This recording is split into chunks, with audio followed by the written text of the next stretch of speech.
Thank you, Peter Stevens, the Devon Vale AONB. And thank you, Alan, for a very thought-provoking presentation about Brexit. Slightly disappointed you carried it by your opening remark, which slightly clouded the thought process going through. But I just wonder, how do you get the organic input to the soils if you don't have grazing animals, which Merrick recommended as a soil solution to modern farming methods?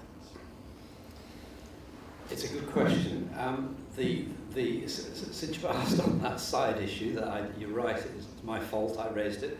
The concept I'm trying to work with is a safe operating space for livestock. Where is it? Is there one? Some would say there isn't one. If you're an out-and-out vegan, you'd say that we don't need any livestock for any purpose. I'd go nowhere like that. I think that you've mentioned one of the arguments, that they are part of recycling organic matter. I've run this with the scientists, and they'll say, well, actually, no, you don't need animals to do that, and that you can compost and return a fraction of your crop material to the soil. That's what goes on in ecosystems without it being fed through pigs and dairy cows and so on. But starting from where we are, the safe operating space, in my view, certainly involves livestock for a number of very, to me, obvious and important positive reasons. But it's below where we're currently consuming. I mean, I think also tied into this is the whole animal welfare arguments and the need to actually regard extensive management as the best way of managing the landscapes. So we will move away from intensive animal farming, which I think under any measure doesn't stack up in terms of animal welfare. Well, I mean, since we're raising this one, these are the difficult balances, because on greenhouse gases and on nutrient use, I mean, the problem is ruminants, and the problem is cattle. It's not sheep, but it's cattle. And that given that the population wants to eat livestock products, and will continue to, then you can make it. So the question then is where the welfare consideration and the environmental consideration. That's leaving aside human health, which is another horrible dimension of this. Why do we get onto this? Where does our green and pleasant land come from? Yeah, I mean, the same with what you were saying. We grow high quality meat, and we need to eat a lot less of it. Yes. We don't need vast tracts of soybean fed beef. Absolutely. And also enjoy quite a bit of venison in the White Yes, more venison. Yes. Thank you, Chairman. Nigel Taylor, I'm the Chairman of the Mendip Hills AONB, and I'm also Chairman of Somerset County Council. I would welcome Merrick's statement about involving AONBs as statutory bodies. As I sit on two planning authorities, Mendip District Council and on the Regulation Board in Somerset, I'm frequently frustrated because we don't have a report from the AONB because they're not a statutory body. And with large developments taking place on the fringes of the AONBs, you have no way of rebutting it. They'll throw the NPPF at us, and councillors will often say to me and others, we don't have any comment from the AONB, so there must be a problem, so we ought to give approval. And you want to think on that because it's essential. And Merrick came up with a very good point, and I think all AONBs should welcome it. It's essential fodder. Thank you. I'll be quoting you in London shortly.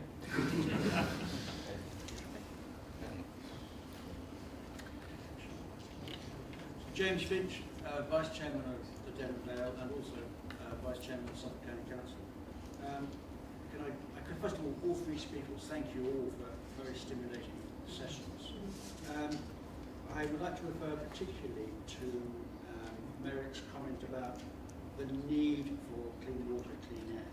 And I'd like to focus on soil management because I am concerned that national government is corporate driven, is the resource that they put in to soil management research has declined immeasurably over the last 15 years, compared with when I was involved in the 70s and 80s of trying to do rural cultivations to preserve the microfauna and the woods and everything else.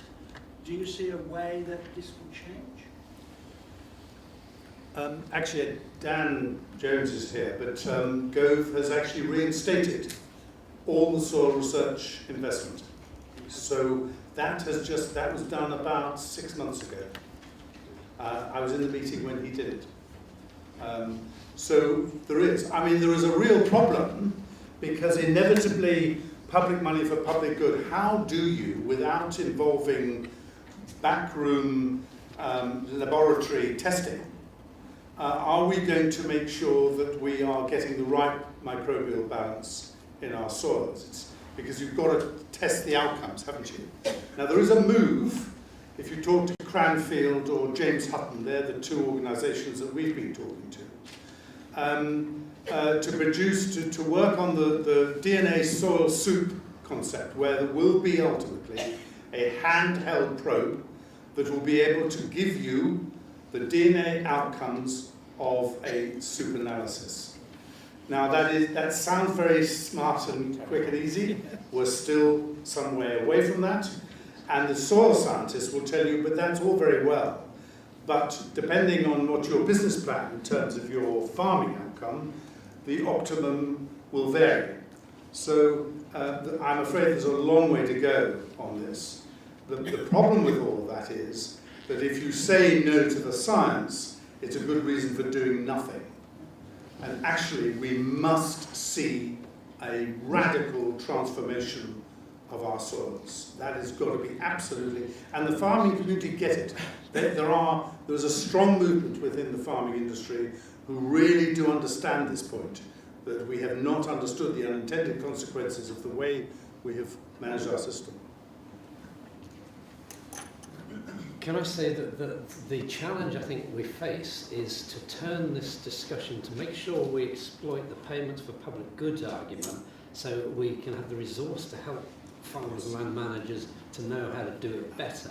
Because the other principle that's out there, and it's in the Health and Harmony, is the polluter pays principle. Yes. And the Treasurer would be very keen to say, that's the way you do it. You tell them this is the requirement, and you adhere to it, please. Can I just comment? I mean, that's Dieter Helm's position. Dieter Helm's position is, no, this is regulation. Yeah. But frankly, look where we are with our current regulation. It has failed to deliver.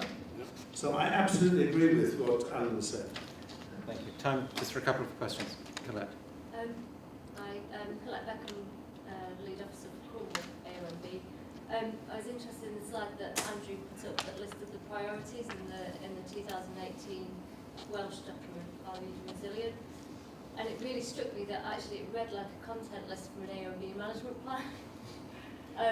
So I was wondering really what your thoughts were on how through the Glover review we can take best learning from management plans in terms of the priorities that you may come forward with, but also how we work to ensure that management plans can be much better delivered in a collaborative way by all of the agencies.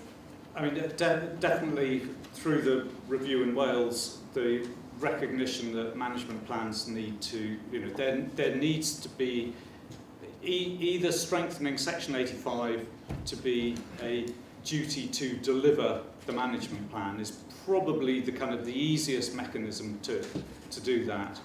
And then that ties in the local authorities, the planning authorities, to have full regard to the management plans and all other public bodies. So, that's probably your best goal, or our best goal. So really getting the management plans recognised, getting them up a level, and getting the delivery of them is definitely the key to everything else. Ask me on Monday when I've had a chance to actually read that document that hasn't been released yet.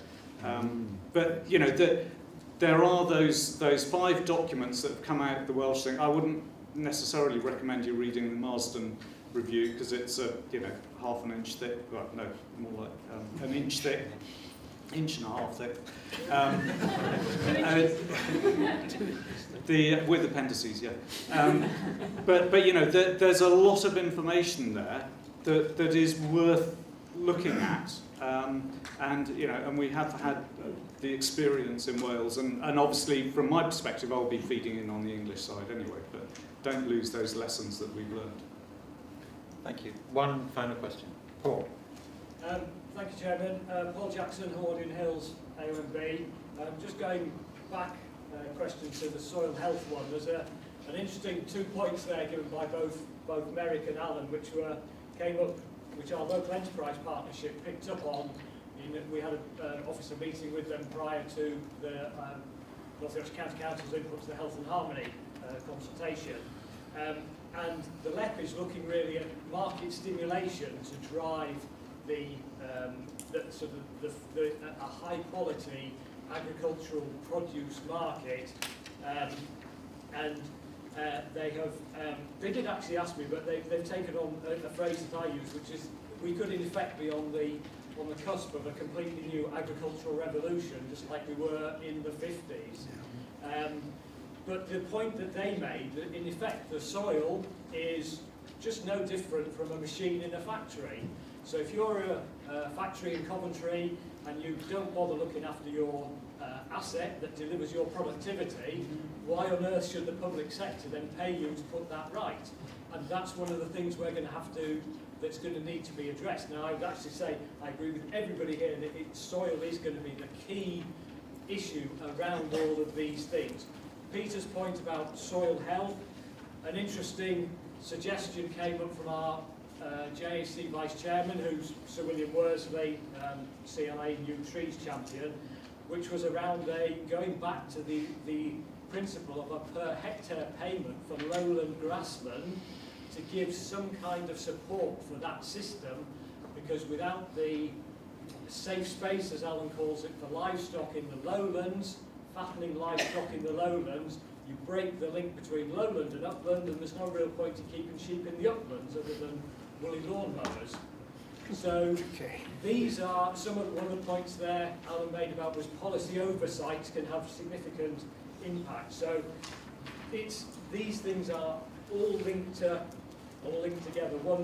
I apologise, Chairman, these are statements rather than questions, but on the observations, one of the key bits of the consultation was about advice, and we were talking about possibly reinstatement of ADAS as a national advisory service. So my question would be, observations on those from the panel?